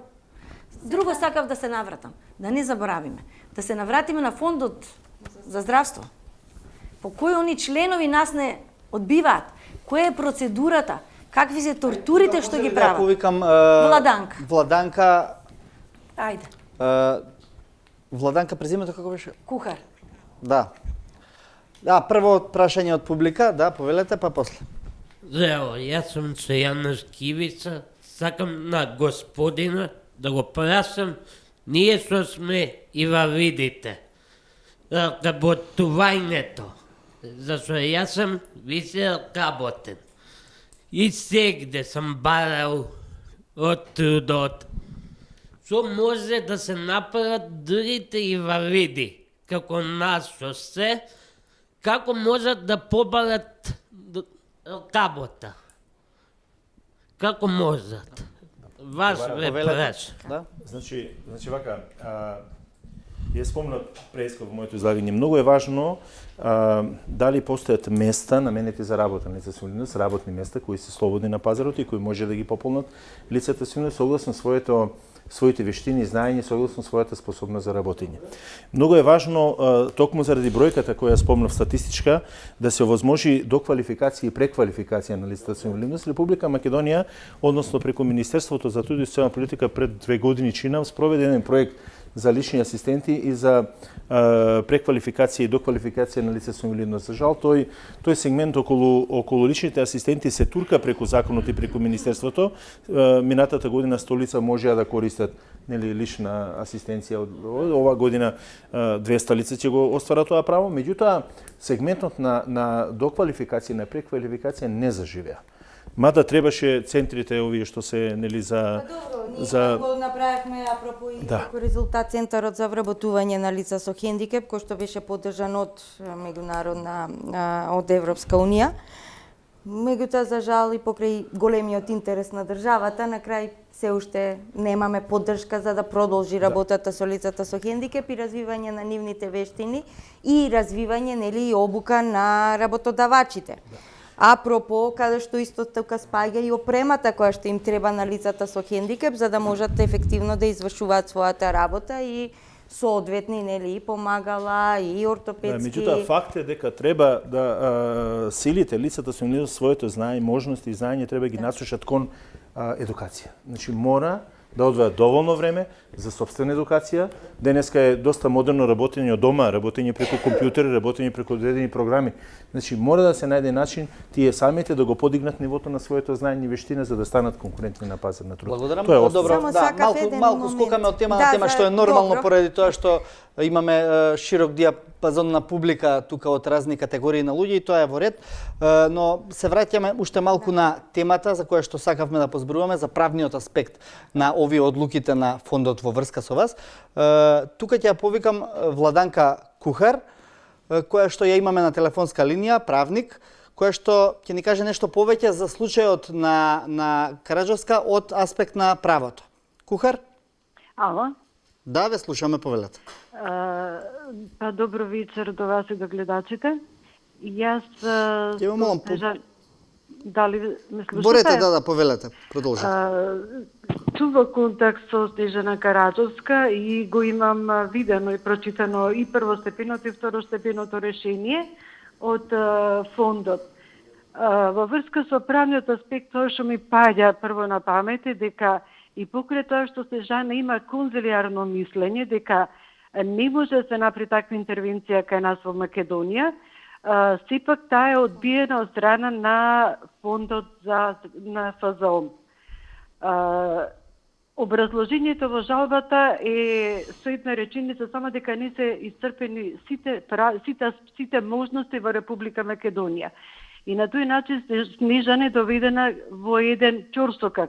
Значи, таа нема повеќе можности во Македонија да се лекува, значи за да застане на нозе, а фондот ја одбива со едно образложение без да допрецизира каде може понатаму Снежана да се лекува. Значи, ова го црпи фондот од правилникот за лекување во странство, кај што навистина има една одредба која гласи дека комисијата, значи лекарските комисии можат да одбијат лекување во странство ако не се исцрпени сите можности во Македонија. Меѓутоа, според мене, таа одредба е недоволна. Би требало да сепак некој во фондот, дали лекарите што го дават конзилиарното мислење, да кажат каде Снежана или било кој осигуреник може понатаму да се лекува. Ајде да прецизираме уште еднаш само да ја прекажам. Значи лекарите велат тука се исцрпени сите можности оперативни и При тоа сама треба да бараш. Да, и предлага на фондот да одобри лекување во странство, а фондот вели не се исцрпени. Не се исцрпени. Сега, фондот си има напишано, управниот одбор на фондот го носи тој правилник за лекување во странство. И они имат ставено еден член во кој тоа го напишале. Меѓутоа, тоа е една празна одредба, значи неупатна. Сега, вие кој ќе добиете од фондот дека не сте ги исцрпеле, каде ќе одите? Нема кај да одите, затоа што вие не знаете. Не се вие лице од таа фела. Може и затоа сметам дека сите решенија, јас лично бидејќи со фондот и се тужам и веќе едно 5 години 6 сум во контакт со тие решенија, нивните решенија, значи јас сите што ги имам и овие решенија што ги прочитав од Снежана Караджовска, значи правнички гледано имат вовед, има диспозитив, немат образложение и вие не знаете што да правите понатаму. Добро, Караджовска, дали ги обжаливте вие решенијата на фондот сега? Значи, вчера го добив. Аха. Ова што е второстепеното го добив вчера. Знаете кај е абсурдот? Вие сте оставени сама на себе да си барате чаре. Вие го наоѓате, трошите пари, време. Замислете, некој не знае англиски, не знае интернет, што да прави тој? Еве, сами кажувате кој колку образование има, колку може, како може. Значи, тој човек ќе си остане во куличка и чао, пријатно, ќе рече, па толку од Господа. И заврши приказката. Толку. Од која ќе си го најдете чарето, тука имате пак проблем. Кој е проблемот? Не може сега вие што барате. Чекај сега, ние ќе ви најдеме. Па што не ми најдовте претходно, ако беше за наоѓање? Значи, тоа е тако страшен лавиринт. Јас вакви небулози немам сретнато нигде. Верувајте, ова е страшно што се случува. Ве те пат, ама не ви даваат да плачете. Ева така некако ви доаѓа. Ама буквално така. Имате протези. Толку се, отие се по наш стандард. Не можете да ги користите. Гледате дека не бива. Рехабилитација 15 дена не може. Никого не пратиле на обука. Не пратиле, пошто немаме толку случаи, за да пратат. Може би тоа е нивни одговор. Појма немам. Да дојде овде, ќе можевме да разговараме. Но они не доаѓаат. Тоа е страшно. Не сакаат да дојдат. Ја не знам, што сметаат дека се богови? Зашто не доаѓаат те да разговараме? Па јас сум нивни пациент. Зашто бегаат од пациентите? Ја тоа не можам да го сватам, не можам да го сварам никако. Добро, да веројатно бегат. ќе обжалите ова Па решение, и ова што? одлука. Ја си го обожам, но јас си го барам чарата во Холандија. Во меѓувреме Операцијата е закажана за април. Во меѓувреме отворивте телефонски броеви, оние Така. што се за собирање средства. Уште со првата жалба, мене ми беше дадена до знаење, без да ја добијам, веќе знаев, јас слушнав. Значи, знаев зашто се случува. И знаев дека ќе ме одбијат. Беше толку јасно кажано, јас знам и кој е тој што ме одбива, се знам. Само не знам зошто, не разбирам. Суетни ли се, што се, поима немам што се. Само знам дека се далеку од народот. Се оддалечи од народот многу брзо. Многу. Како оди собирањето средства преку телефонските броеви на кои што граѓаните може да донираат? Вака се да ви кажам, имав пред 5-6 дена, се јавив да прашам како, од Телеком имаше 7500 нешто така евра, а од VIP 2500. Ми рекоа на први ќе ми кажат пресек, а увид во жиросметката немам, денови веќе дојде некој кај мене дома да подпишеме. Колку вкупно пари се потребни за операцијата што сакате да ја извршите? Вака, значи тоа се две операции. Се прави операција која трае со се малку рехабилитација 5 дена, па после месец дена е втората операција. И после тоа следи рехабилитација од 42 дена со придружник. Холандјаните, бидејќи имаат голем број на странци надвор од Холандија што сакаат да прават осоинтеграција, направија во ноември втора болница, воената болница приспособија за лица како мене. Кој сака да прави осоинтеграција, нели? Доброволно. Тие лица спијат таму. Секдека во светот пракса е ако треба да се рехабилитираш од дома идеш 2 сати па се враќаш. И сега, бидејќи си странец, нели, да не земеш хотел или стан, измислија дека можеш таму да спиеш. Сето тоа, двете операции, рехабилитација за мене, спиење и плюс, овој како се вика, придружник е 60.000 евра. Но има уште еден проблем. Протезите. Протезите, што јас ги барам се Силек. Силек се најосновниот модел од тие што се да речеме Ставаат на остеоинтеграција. Не. За одење како само на осоинтеграција. На осоинтеграција се ставаат. Не е точно. Тие што се со една нога ставаат и овие хидраулични. Можат. Не, за Не. билатерални како За билатерални, како вас, да. За билатерални, минимумот да. им е минималниот левел е Силек. Посебно за мое годиште, значи за помлади, може и ние во колено. И тоа е не знам кој е ние во колено го викат. Јас не се разбирам многу во тоа.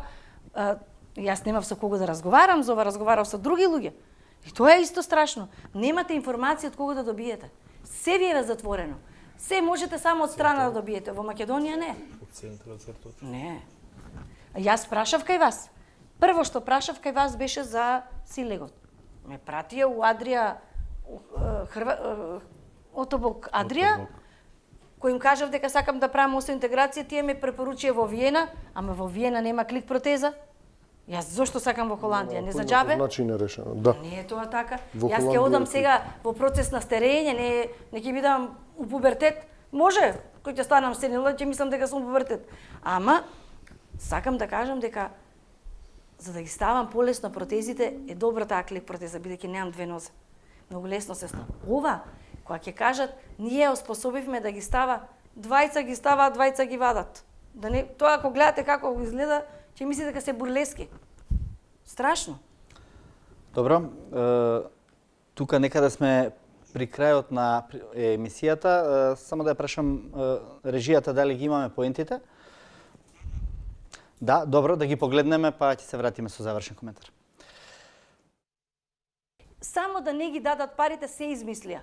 Вон стандардни, па и палмите беа вон стандардни, па ги донесоа. Кај нас липи виреат, не палми, па ги греа со парно, па пари дава, па ги вадеа со топла вода што правеа, не знам.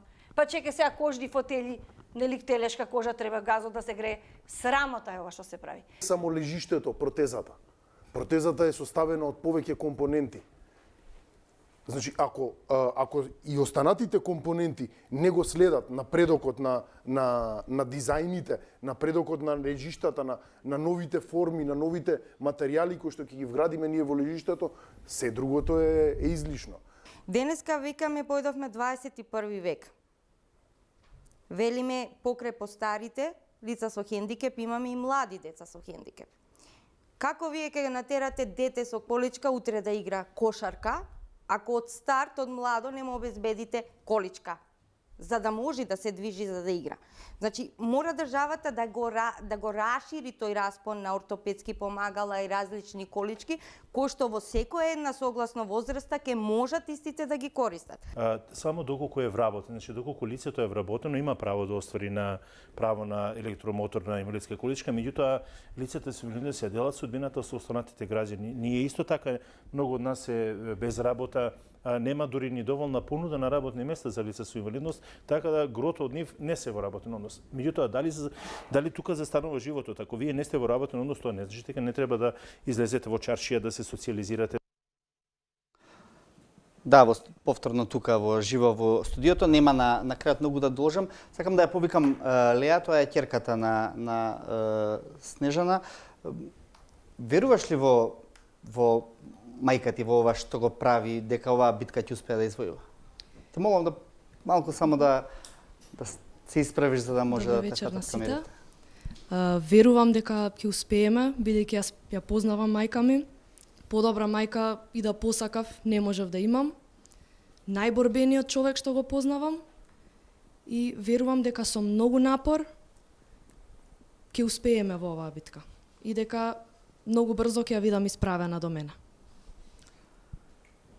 Сигурно и целата оваа ситуација е тешка и за тебе и за вашето семејство и верувам дека низ тие предизвици се носите храбро. Се држиме колку што можеме, правиме се што можеме, помагаме и морална и секаква буквално поддршка и даваме. Се надеваме на најдоброто. Тоа е тоа. Меѓутоа, не е секогаш само до поддршката, треба и околностите да пружаат она што и треба, општеството, системот да функционира како што треба за не само она, сите личности како неа да функционираат. Снежана, ќерката исто толку силна како и вас. Ви благодарам на сите што бевте вечерва тука гости во оваа емисија. Јас се надевам на се најдобро во вашата битка и на се разбира на сите останати кои што се соочуваат со вакви или слични предизвици. Почитувани гледачи, останете и понатаму со програмите на Телевизија 24.